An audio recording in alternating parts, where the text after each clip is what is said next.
Welcome to a new season of Salem Walking Tours, and I look forward to sharing Salem's excellent history with people who come to Salem.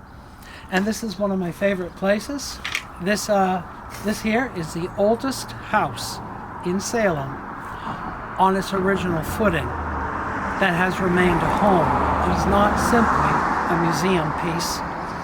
And it's built in 1660. The first of the house to be built is this section right here. See 2.5 stories here. And yeah, it doesn't look like it's from 1660 because in 1836 it got a makeover in Gothic revival, which was terribly irritating to the Protestant neighbors. Not that the Pickerings were nothing other than Protestant, they were. But John Pickering VI came back from Europe, became quite cosmopolitan, enjoyed this type of architecture, and decided to have it in the house, much to the chagrin of the neighbors. But it stays. Recently, they have, through a Community Preservation Act funding, completely regenerated, is that the word? The facade of match boards.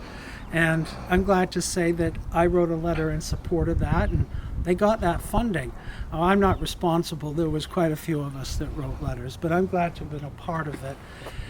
Being a part of Salem is just one aspect of, I think, giving a good tour. There's a lot of wonderful stories about Timothy Pickering, Colonel Timothy Pickering, who's buried across the street.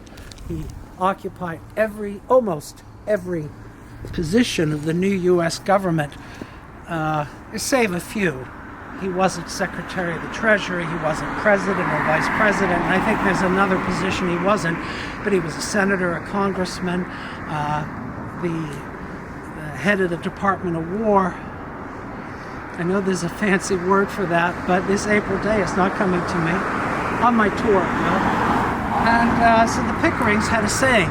They're born in the Pickering house, but when they die, they move across the street. And that was true for a long, long time.